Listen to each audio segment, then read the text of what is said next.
Hello, everyone, and welcome to a special edition episode of Dogs on Skates. I am J Dog. That is Andy. And we are going to be looking at our UFA list today. We'll touch on a couple things, but the main idea of today is to go through TSN's top 50 UFA list and see if we can correctly place where these players are going to go. I don't have a lot of faith in us, but I think it'll be fun. We'll tally it up at the end after the players have signed and see how well we do. I'm predicting a solid 1 correct because there's 32 teams. So, 1 in 32 chance of getting it right. So I predict I will get 1 out of 50. Yep. And I'd be happy with that. Hey, that's a low bar. If we can get 2, that's a win. Exactly. So, this is good. Although I feel like we probably have a pretty good sense on some players. So I'd say, let's see, there's 50. If I can get 10 right, anything above 10, I think I'll be pretty happy with. Oh, you're not getting 10. But I like the I think I'm getting 10. No, I'm getting 10. No, I'm getting 10. So a couple things have happened and we'll just briefly touch on them. One thing, the Canucks are Cup champions. Yeah, they are. Ye freaking ha. The Canucks are Cup champions. Very cool. I wrote that on the board at work. Canucks are Cup champs. Put a little asterisk next to Canucks and Cup, but still, it counts. Very good. Very good. That was awesome. That was super cool to see. We got news last night that Connor Garland is likely signing at a 6x6. How does that make you feel? I love it. Interesting, though, that they're signing him for that long because he is, I think, turning 30 or he'll be 30 when it starts, something like that. So this is going to take him into his later 30s, which kind of goes against what they've been talking about, wanting to get younger and build a core that way. But as we've seen from the Panthers and even the Oilers, having some older veteran players is not necessarily the kiss of death. So, and I think that's exactly right. You don't want to sign everyone late in their career. Not everyone's going to be that. I could totally see Connor Garland exactly going the route of someone like Brad Marchand or Corey Perry. That character guy, that guy that really brings the room together, that also knows how to, kind of does everything to win, everything he can to win, and is not scared to go into the dirty areas to or just straight up tackle money. A guy. Yeah, exactly. So I love it. I absolutely love it. I think with the rising cap over the coming years, that will offset the depreciation that Connor Garland will probably have, or could have. $6 million is, again, with the rising cap, I think that's great. 6 years, I think, is the sweet spot. I think anything less than 6, Connor's not going to be happy with that. Anything more than 6 is going to be, those last couple of years are going to be death, I think, or could be death anyway. So I think it's great. Give him 6.1 or something, just so that it's different than the Louis Eriksson deal. And let's take into consideration, so he's 29 right now. He has one more full season before the deal even kicks in. Yep. So Canucks getting on it early. I mean, they get criticized a lot, I think, for not thinking ahead, for not being ahead of the ball. And in this case, they didn't even wait until the deadline for when they're allowed to sign him. So I thought that was a tidy piece of business, especially with so much up in the air. Also, the Canucks trade for Evander Kane this week. That was hotly contested. I think I've heard very extremes on both sides of people loving it and hating it.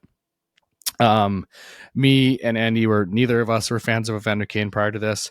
I think I've warmed up to it from a business decision perspective. Not necessarily that he's the greatest role model player that I would ever want on my team, but does it make sense when you look at on ice stuff and the risk reward aspect? In my mind, it does. I Andy might not agree with me based on the faces he's giving right now. But I think it is. I think it could be a very savvy piece of business. It also could be terrible, but hey, we're used to that. So, I mean, might as well try for the savvy piece of business. So, that's my opinion. Yeah, J Dog's been huffing the copium. Copious cope. Copious cope. Copious cope. It's his rapper name, I guess. Yeah, I really didn't like it at the time. I don't think that I like it anymore now. I think if if the Oilers had retained a bit of salary or something, like almost anything to mitigate it a little bit, it would have made it a little more palatable. Taking on the full 5+ million for him, I know it's not terrible value for what he can produce, and he brings an element that the Canucks sorely need, but I just don't like it. So I'm Yeah, not, and I don't think you're alone. I'm not coping. I'm just a little bit upset. But, and I know, like Besser's a beloved guy, but you can't just keep him because people like him, right? He's stylistically not really a fit for what Vancouver's trying to do and the kind of team they're trying to build. So I get it. I get it.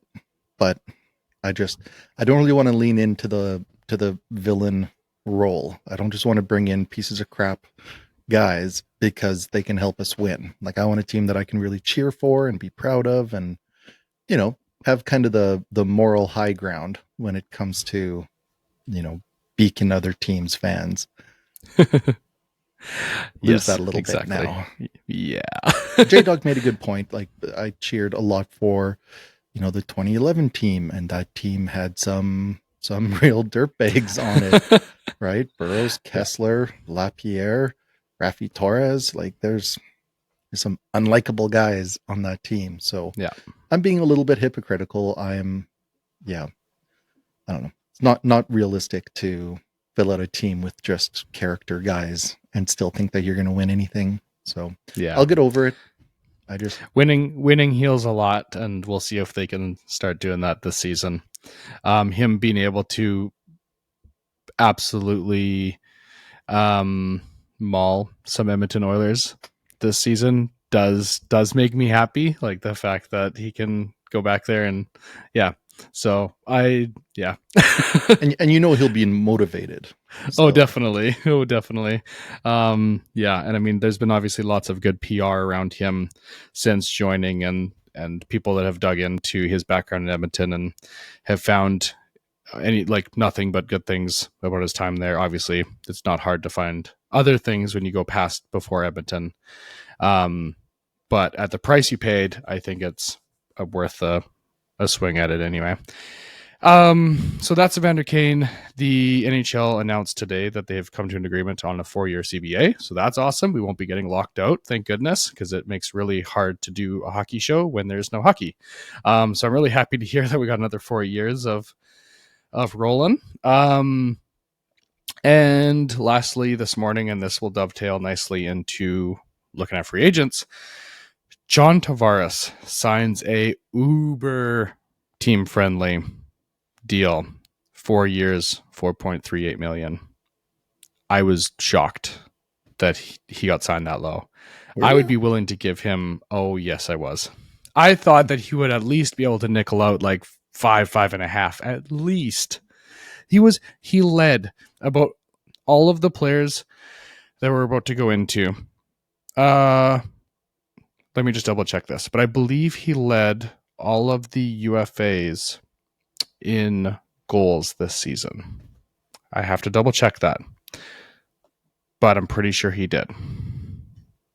Because Marner has 27. How many goals did Tavares have last year?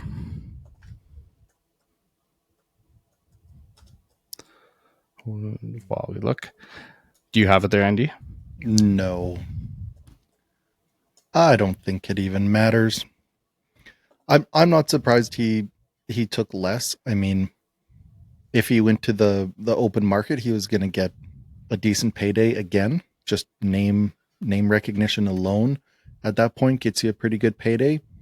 He, I think, would like to be part of the solution in Toronto and taking a discount to stay. Certainly helps management build around them and hopefully bring in some guys that can, move the needle a little bit and maybe get them over that hump.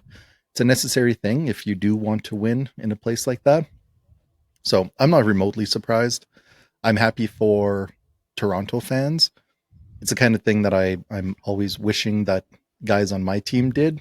Just look at it and go, man, I love being here. I really want to win. I want to be the guy that helps bring the cup to Vancouver. So I'm going to play for half of what I could get elsewhere. And I'm going to do that so that we can build a winner. So happy for them. Not surprised. I don't know where Dawgs coming from. John Tavares is 34 years old. He is straight up like the most consistent NHL player in the last decade. It's wild if you look at his stats. Super consistent. Mitch Marner is going to get $13-ish million probably in a couple days. He had 27 goals. He had 102 points. He had 27 goals. Sam Bennett had 25 goals. Ehlers had 24 goals. Besser had 25 goals. John Tavares had 38 goals on his own line, not teamed up with Matthews. John Tavares played 75 games, had 38 goals. That's ridiculous. He just got signed for 4.3. Yeah, that's like Brock Besser's best year last year when he scored 40. That's like that kind of a pace. It's unreal. He could not be like a more stellar locker room guy. He is a leader. He's their past captain. He is super consistent. He's a centerman. He is like, how? It's the dream, man. It's the dream. Getting a guy like that on a sweetheart deal. You can't beat those Maple Leaf pajamas. They have like there's dyed in the wool. Like dyed in the wool means a whole new thing when you talk about Maple Leaf pajamas. Like that's incredible. That's absolutely an incredible deal for the Leafs. And obviously they were paying like 11 million. So like maybe he wasn't living up to his end of the bargain and he's like, hey, we didn't win. So was he not though? He was very good, but they did not have a lot of playoff success. And he was brought in there to have playoff success. So you can't really put that on one guy, though. No, you cannot. But if he wants to stay, I can also see him being like, I have made a lot of money and I will continue to make a lot of money in endorsements and such. If I can just stay here, I don't really want to move. And also, if I do take a little bit less, there's a better chance of me being able to win the cup, which probably means more to him than $1 million at this point of his career. Yeah. So I was like, that might be the best signing Toronto's ever done in their entire history of their franchise, which is like 110 years old. I was blown away. It's just another thing, though, that if they can't parlay that into some more success, then what do you even do? Exactly. Yeah, exactly. It's a gift. An absolute. It is a gift. And I mean, when have the Maple Leafs players ever taken less? Like Nylander, Matthews, Marner, they are always getting maximum pay. So F you, pay me. Yeah, exactly. And then I will be golfing by round 1. So anyway, that was a big name off the board this morning, but we have 50 other names we want to go through. So unless there's anything else you want to get into, Andy, I think we can dive right on into that. Yeah, we can certainly do that. I'm not going to have very interesting comments on most of these, but we'll see. We'll see how it goes. I'll let J-Dog go first, so then I can just be like, yeah, no, that's what I was thinking too. We might want to scratch that comment from the video. Please do watch this. I think it will be an interesting video, despite Andy tearing down his own opinions. No, this one's a dud. You can mute it. Just let it roll. Well, I have interesting things to say, so.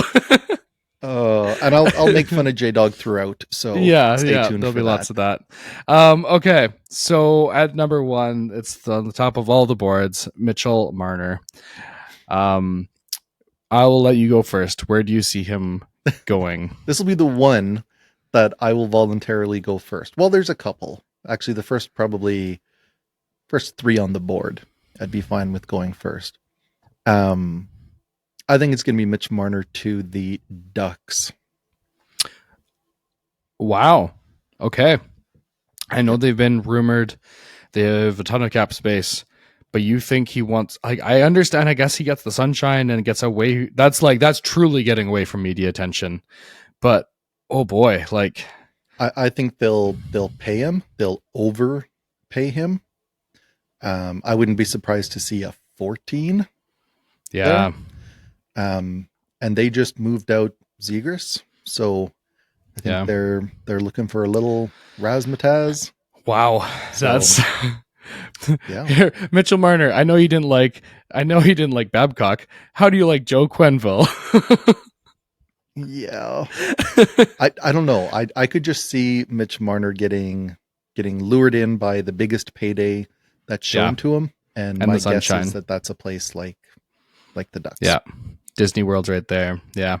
Yep. No, that's understandable. And I'm gonna follow a very similar. Actually, would you be able to write down what the teams are we're picking for each player? Is that Nah, a I'm not going to do possibility? that. Okay.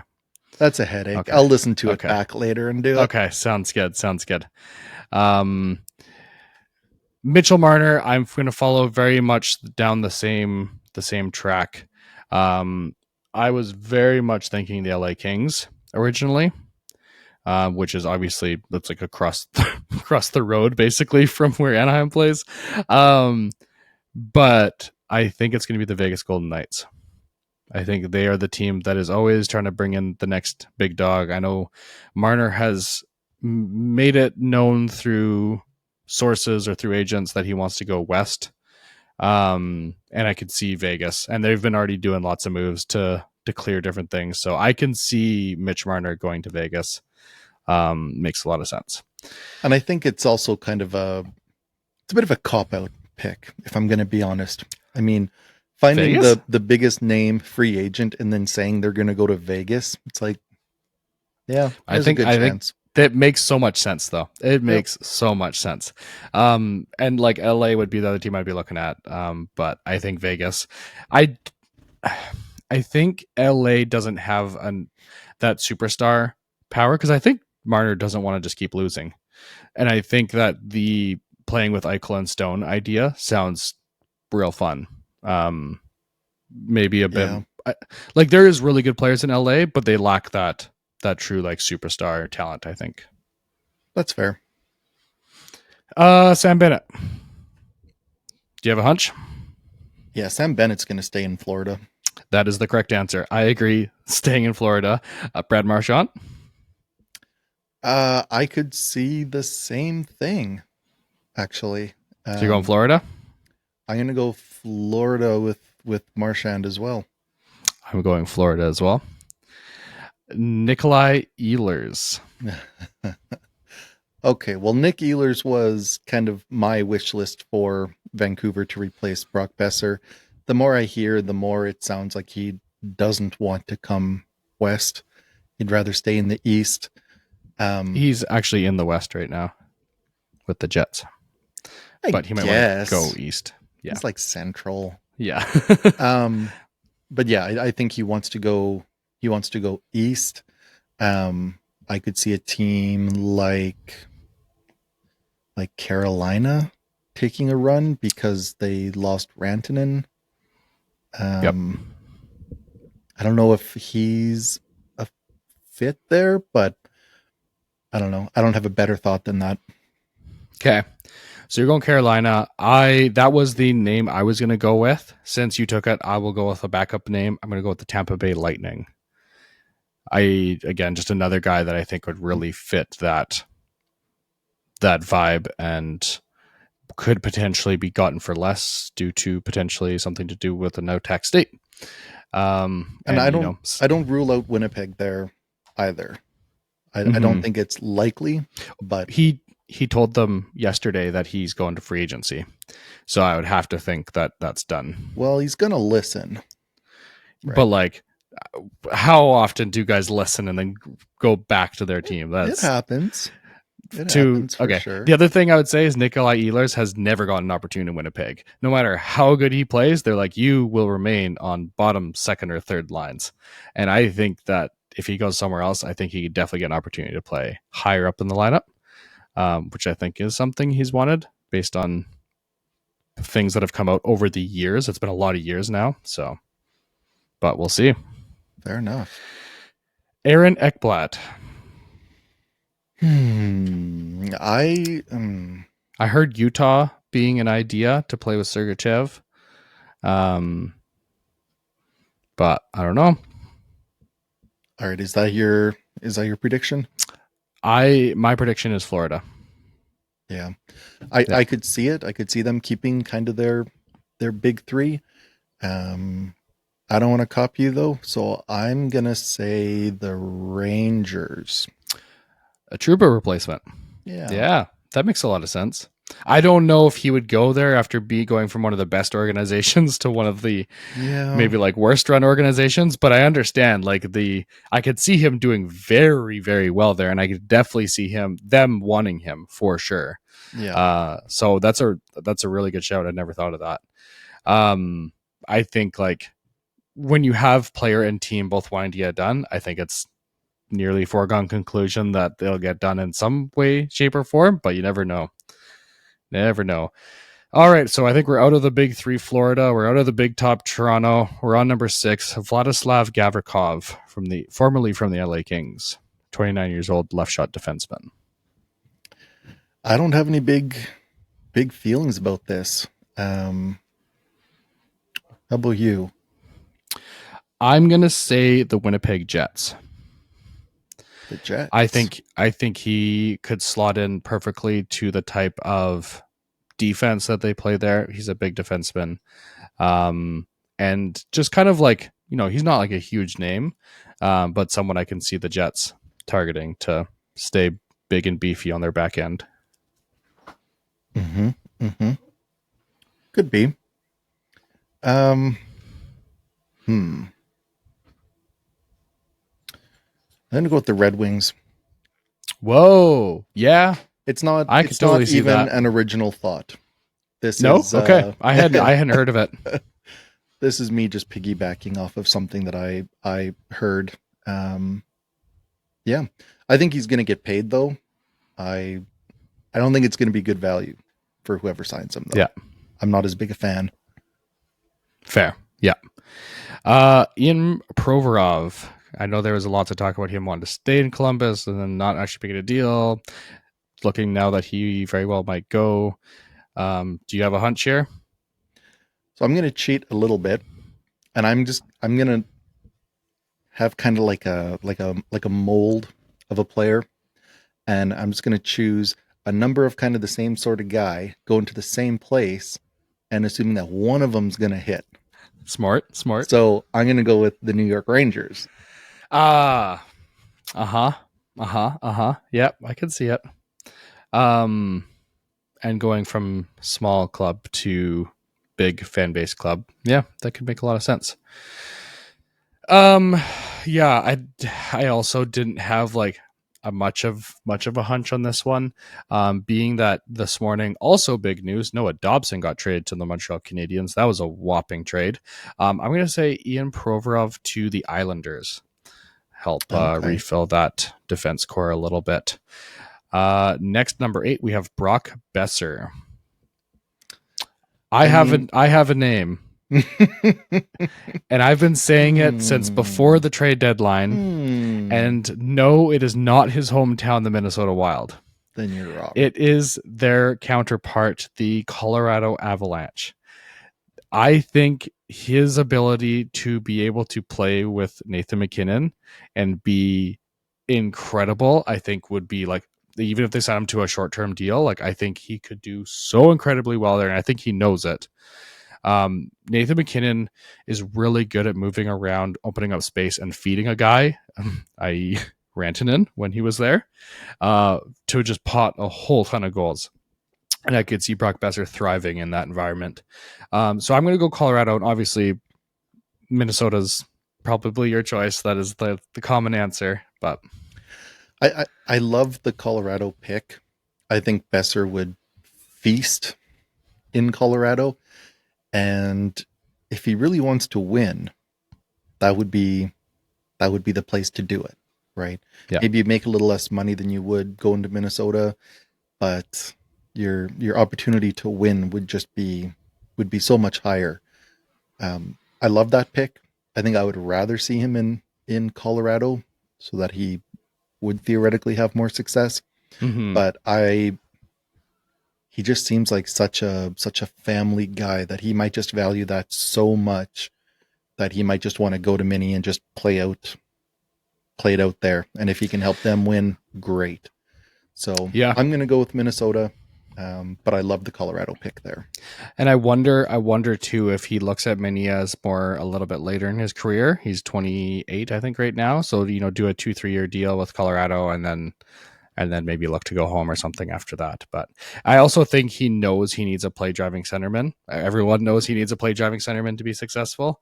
And what does Minnesota have to offer? Like, they're looking to get rid of Marco Rossi, and they have Eriksson Ek. is Matthew Boldy maybe a centerman? Like, they don't have like Nathan McKinnon or even like JT Miller when he was having success previously with the Canucks. So yeah, I think those are like, I think, the two front runners in my mind. Watch, he's going to go to like some rando Detroit or something. But yeah, Jake Allen, 34-year-old goaltender, previously with the New Jersey Devils. He is firmly a backup somewhere, but is a decent backup. He had a 908 last year.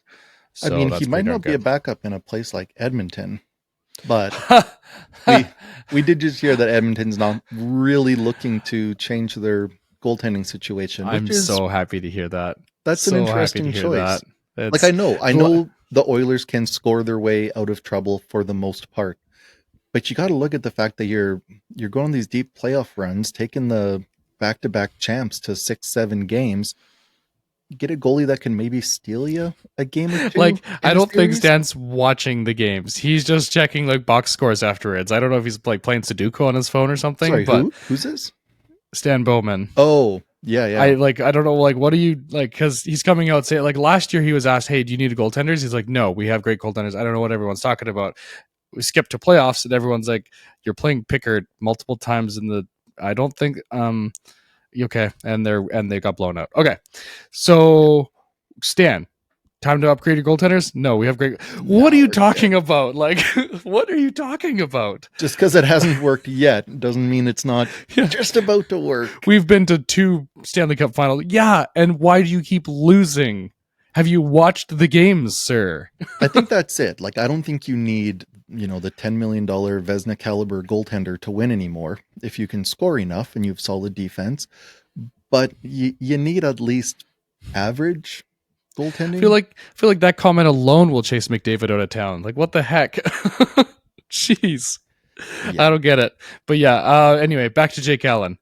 Um, I am going to say the Minnesota Wild, because Marc-Andre Fleury just retired. I could see him slotting into that spot nicely.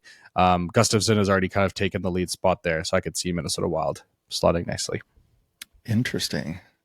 I could see the Wild taking one of Vancouver's goaltending Yes, I could also see guys that. Yes, Archer in loves in the definitely. potential Marco Rossi deal that's been Yeah. floated around. Yeah. Yeah, no, I like it. I'll go with you Okay. because I don't have a better thought. Yep. Mikhail Granlund, Marcus Granlund's brother, former Vancouver Canuck, Marcus Granlund. There's two Granlunds. There's 2 of them. Mikhail Granlund, formerly with the Dallas Stars. He is 33 years old, plays center and left wing. I think Mikhail Granlund will be a Vancouver Canuck next year. I think he is exactly the kind of player that Canucks have always gotten, just like Marcus. And I think that like his goal scoring ability in the playoffs, he scored a hat trick. He was absolutely sniping versus the Jets. Oh, man. He is such a good player. He has such a good shot. And much like when they got Evander Kane, you look at Jay Fresh's scorecard and it's just like everything's bad. And you look at the goals and it's 91%. It's excellent on the goal front. I think similar front here. They're like, okay, we have good defense, we have good goaltending. Let's just go get goals. And I think Mikael Granlund goes and gets goals and is also a centerman and is also a veteran, but not too old. He's the same age as Evander Kane. So that is my take. So we were talking previously, as we do, about hockey, and J-Dog floated a different name as a potential Canuck in the future, along the same lines, an older guy that could kind of fit in. But I like it. The problem is when you said he's the kind of guy that Vancouver always, I really wanted to hear the word needed or needs, right? I want Vancouver to fill a need. I don't want them to keep doing the same thing that they've always done, because I don't know if you've noticed, it's not really worked. Like that the Granlund just has too much Louis Eriksson vibes for me. 100%. Which is why I think it's a foregone conclusion. And the memes, because Benning with the, oh geez. No, I can't abide that. Montreal. Yes. Again, not an original thought. Yeah. Yeah. I could see that. Just kind of a wild guess. I could also see something like Calgary or something like that, but yeah, definitely. Yep. All right, that is the top 10. On to number 11, Patrick Kane. I think Kane's staying in Detroit. You think so, hey? Yeah.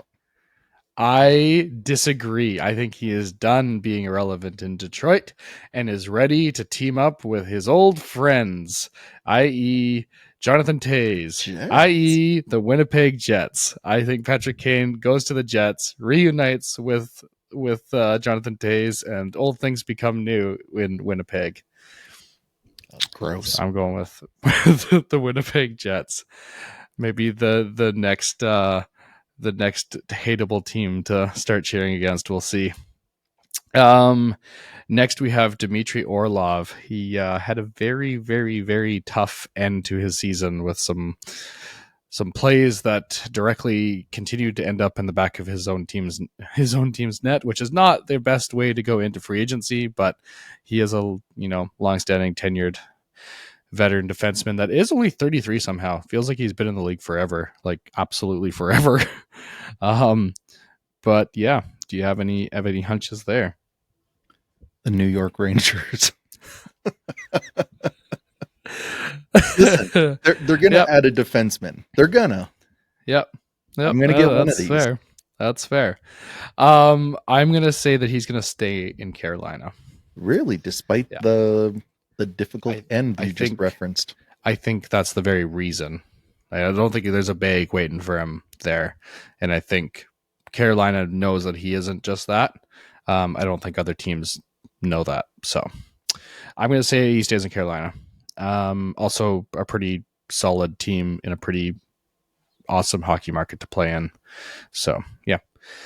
Number 13, Pius Suter, former Vancouver Canuck, 29 years old. I have a theory. Okay, give it to me. I think he's going to follow his friend Brock Besser to Minnesota.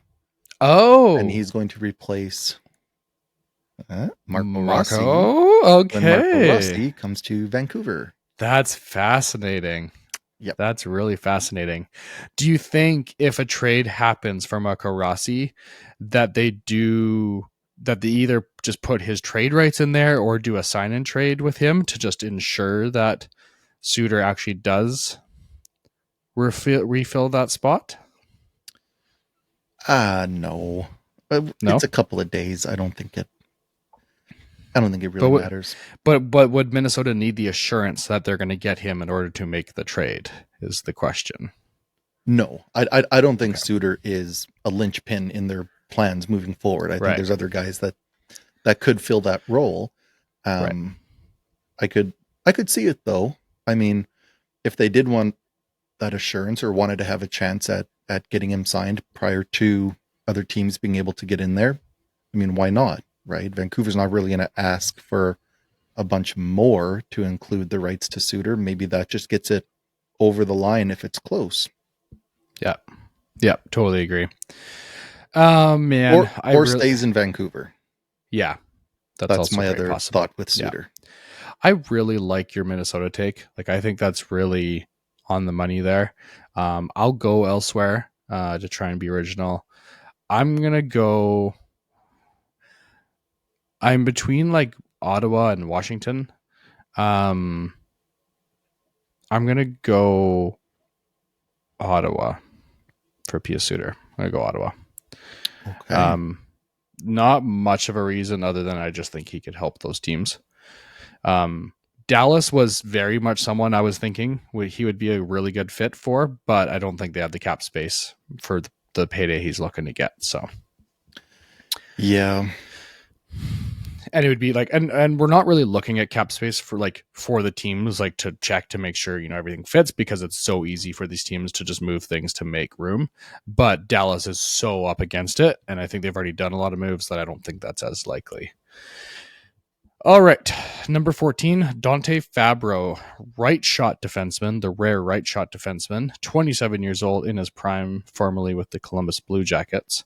He played 68 games, had 9 goals and 26 points. Yeah. The Rangers. No. I think he's going to stay in Columbus. You think so? Yeah. Okay. I disagree. I think that anyone who has gone this far is ready to hit the market, especially if they're coming from a place like Columbus, where Columbus has the cap space. And I think some players might be ready to actually move to a market that is a bit more interested in hockey. I'm going to go with the Calgary Flames.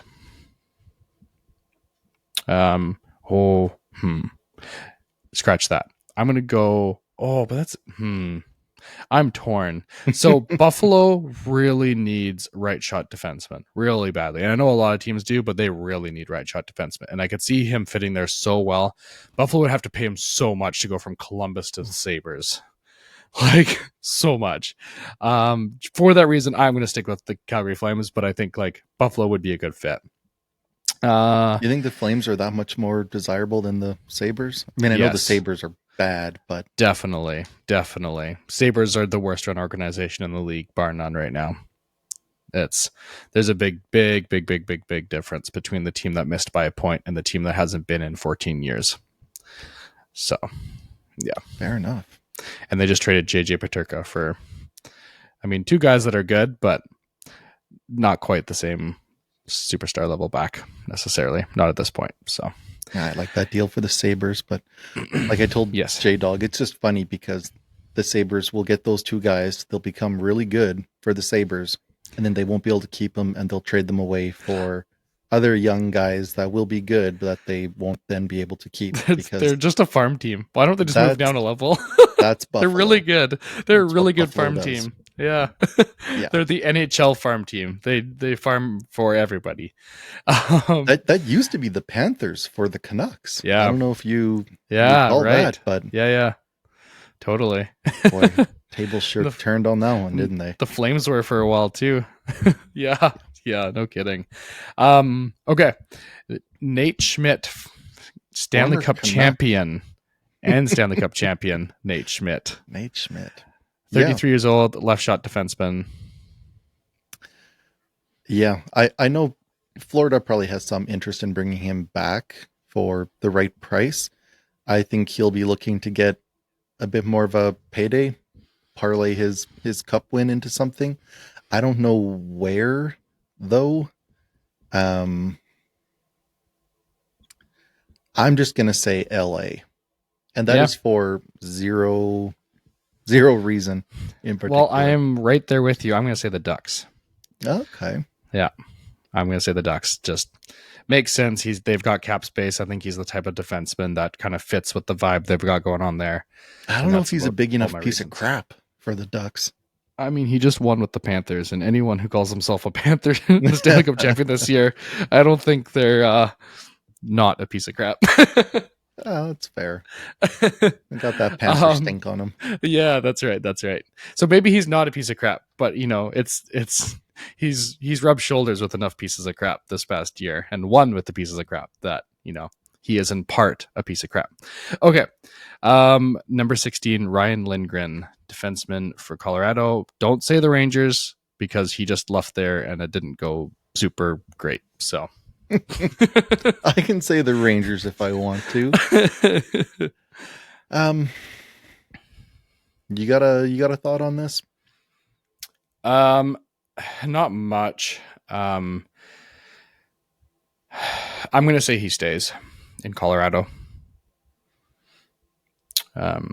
Yeah, I don't have too much. He just kind of got there and was like, I definitely was expecting him to leave the Rangers, and if you're in Colorado, like if you can stay, in my opinion, like that's a good team.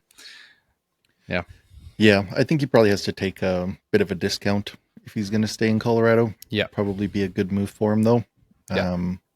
Yeah, I'll say Colorado as well. Jonathan Drouin, also formerly with Colorado, 30 years old. Easy for me. I'm going to say he stays in Colorado. Everyone knows he is entirely reliant on Nathan MacKinnon for any success he's ever had in his career. And I think he knows that. So I think he just stays at whatever price they want to give him. Yeah, I think it's the same thing. I think you could go to if you wanted to go to Buffalo or something, maybe you could make a little more money and just play away your years in obscurity. But yeah. I think it makes too much sense. Yeah. Stay in Colorado. Claude Giroux. So this was the player that J-Dog was suggesting the Canucks could target either him or someone of his kind of ilk,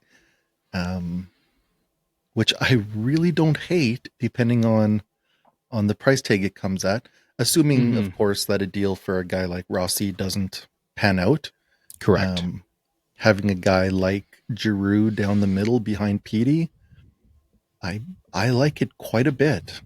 Character guy, can play up and down the lineup, penalty kill, all that kind of stuff. Yeah. Yep. Can win you some face-offs, and he's still producing points. He had 50 points as a 37-year-old. Yeah. So I like it. Yeah. I'm going to say Vancouver. All right. I like it. And that's also partly because J-Dog has called a couple of other things recently within the last couple of years regarding Vancouver that turned out to be true, including Zadorov. So yeah, I've learned not to doubt his instinct too much. Well, I don't know. I'm even going to doubt my own instinct. I think he's going to stay in Ottawa. I think the both parts want to stay, and when I hear like both parties are wanting to make the deal, eventually, in my mind, it's going to happen. So I think he stays, but yeah, it's probably more likely. Absolutely. Yeah. But Jack Rosselvic of the Carolina Hurricanes, centerman, 28 years old. I'm going to say Chicago, just because they need some players, and I think they would give him a lot of money.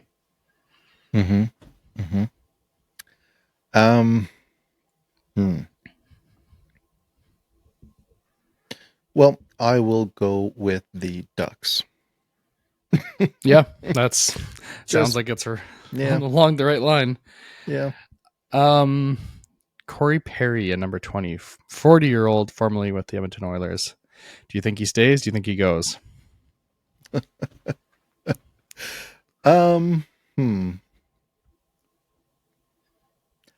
I think he stays. I don't know that there's a whole lot of interest outside of Edmonton. I think he's kind of found a fit there. And certainly Corey Perry is not the problem in Edmonton. Clearly. Other than his curse, that is.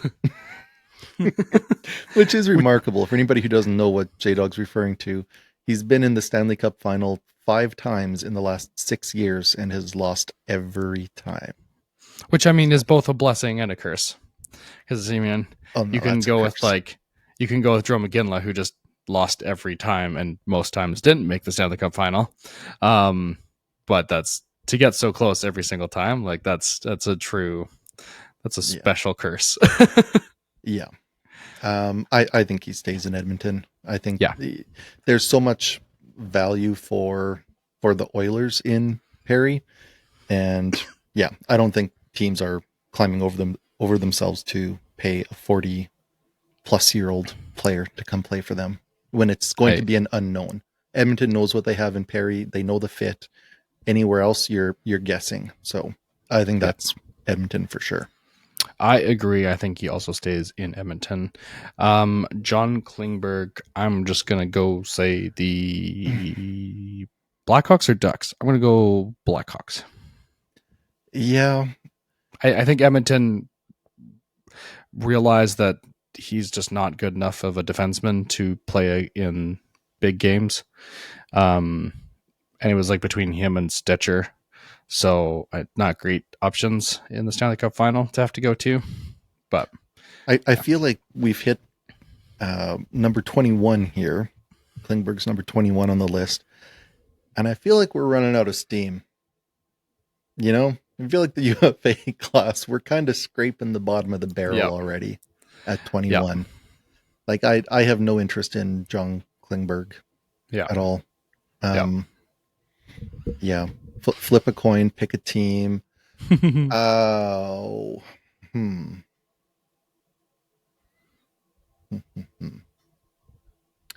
I'll go with the Islanders. Nice. Yeah. Yeah, they're a I team. think a lot of these guys from here on out are just pretty low end of the lineup guys. I think I'll grab a few more here because we're going pretty long. So I'll just grab a few more here and kind of see what our thoughts are. Do you Some of the think more that interesting guys. do you think Brent Burns makes a move, or does the big bearded man stay in Carolina? I imagine he stays. Yeah, I think so too. I think he's a good fit there, and he feels like a hurricane. Yeah, I completely agree. Andrei Kuzmenko, who kind of had a breakout session with the Kings, do you think he leaves to go elsewhere, or do you think he stays to where he kind of broke out? I would love to know Adam Foote's opinion of Kuzmenko. Because Kuzmenko, he had a good year with Petey when he was in Vancouver. Sure did. So smiley. The right? most smiley. In all honesty, I think he goes back to the Kings. But I don't know. I think because a trade for a guy like Rossi it sounds like they want a roster player in return. So Vancouver's probably going to have to bring in another forward.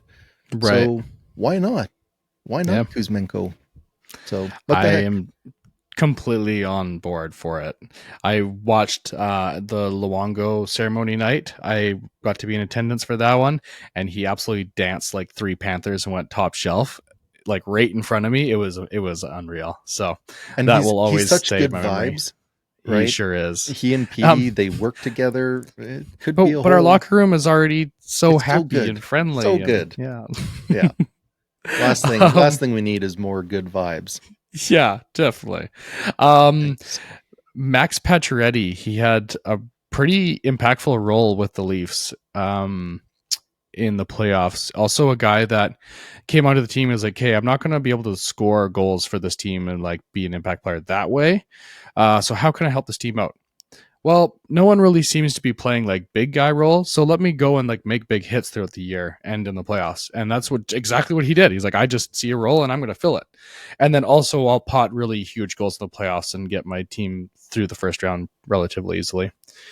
And push the Panthers all the way to 7 games. So I think Toronto would be stupid to get rid of him. Oh, me too. To not bring him They back. paid that guy $1 million. Yep. And he singular $1 million. Yeah, and he scored more goals than I think Mitch Marner in the playoffs. Like, I think it's a slam dunk. You bring him back. I mean, you probably end up giving him a raise at this point.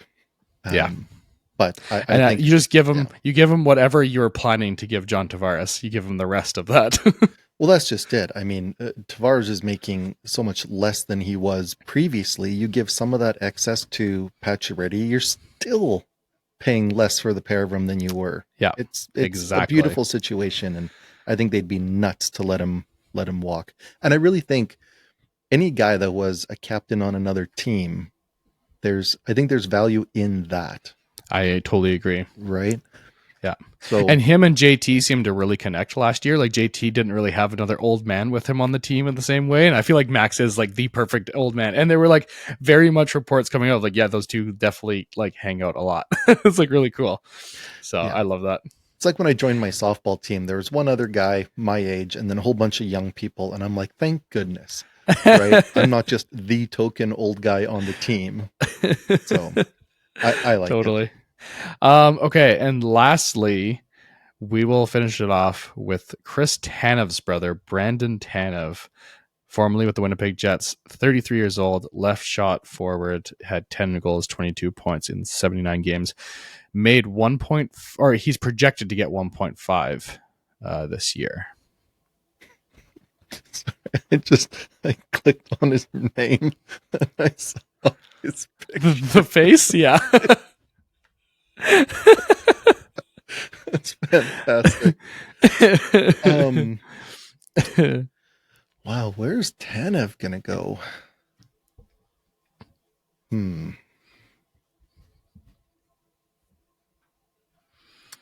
Toronto. I mean, He's going to go play with his brother. Yeah, that's where I was about to go.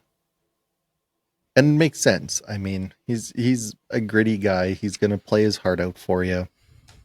I could also really see the Canucks. Again, exact same age as Evander Kane, 33 years old. I know he's a winger, but like totally the kind of guy that they love. He's fast, he's physical, he's just he's another Connor Garland, and I think they love that model of player on the wings specifically. So yeah, you're absolutely right. And I mean, if you're looking, if you got to include a guy like Hoglander in a deal to bolster down the middle, then a guy like Tanev, I mean, he's not scored 20. He's not going to give you the production that Hoglander is going to give you, but he might play stylistically more so the kind of game that Foot and the Canucks want to play. So I could see it, but I think Toronto's quite likely. Yeah, totally. And they're going to get him for a song, which is so annoying. They're going to have Tavares, Tanev, Pacioretty. They're going to have all these guys for less than they were just paying Tavares last year. And their average team age will be 479. Yep. And then they'll still go out in the first or second. Yeah. It's such a shame. Well, I think that is all for now. We are recording this on draft night, so there is a lot more big things I think yet to come. Our plan is to try and do another show at some point after free agency, but it might take a while for some stuff to get done. So I think we'll just kind of slot in when we think would be a good time after all the dust kind of settles. So I think for now that is all. If you like this, please click like and click subscribe. Any last words for you, Andy? Well, I just want to get one last comment from you, one last prediction, because we're about an hour-ish out from the draft. By the time this is edited and posted, the draft will have come and gone, surely. Correct. It sounds like the Canucks have a couple different irons in the fire for the 15th overall, and it sounds like it's largely going to depend on who's available at 15. Some of their potential trade partners have guys that they're more interested in. What's your best guess as to what happens or who they choose? Is Vancouver making that selection or so trading hard. it? I think that when the draft begins, they have that selection. Yep. Just check Twitter, make sure that they do still have it. Yeah, good call. It's so hard. I could really see them drafting just because, nothing happens. Or I could really see guys slide down and then it's like, okay, now I know that guy's going to be there. Now I'll trade you this for that pick. Yeah. I am going to go with the boring answer because it's usually true that they just draft the pick and that's what happens. But I really, really seriously think it's possible that the draft begins, players start moving, and some guys slip down, and then teams are willing to pay whatever X price was for that pick once it's more figured out what they're going to get. So yeah, I think they've probably got an offer or a deal in place that will go ahead if player X is going to be available. So yeah, I could also see it being packaged for like a big trade. I think they've been close, and I think I've heard rumblings that the reason that some things haven't gotten done is due to them being on no trade lists, which, yeah, that's a bad look. It's a bad look, but it's also pretty consistent for like Canadian teams are on most all teams no trade lists, which is unless the player is like Canadian or going home, like in Vander Kane's situation. So I imagine they didn't address the tax situation in the CBA. Did you hear? That was not the plan. No. Perfect. No, they're planning to address the whole LTIR. going in LTIR thing. So you can the whole like you can have more players and stuff, but in order the lineup you dress into a game has to be cap compliant in the playoffs, which I think is a fair way of going about it. Yeah. Yep. Why it took this long, I'm not entirely sure. But I guess because they didn't want to do it during COVID, and that was kind of like it was right after that deal is when Tampa really started doing it, and then it's kind of spiraled until they could do the next one, which is now. But listen, I just want some retroactive penalties for all these games that have done it. Right? I completely agree. It's only fair. Yeah. Little recapture penalties. Yeah. Oh, even big ones. You went over by $9 million for the playoffs? Well, guess what? Yep. You have $9 million less to spend. That's right. Yeah. Or, I mean, spread it out over a couple of years. I don't care. $3 million dead cap space for 3 years. But every year that you spread it out, there's a compounding interest on, on how much is taken away. Yeah. And you also have to give Vancouver a draft pick. Yeah. Yeah. We're not bitter. Yeah. I'm very bitter, and I will remain bitter until my dying days. Screw you, Gary. Well, I think that's all for today. Thank you all for watching, and we'll be back in a couple weeks. Peace. Peace.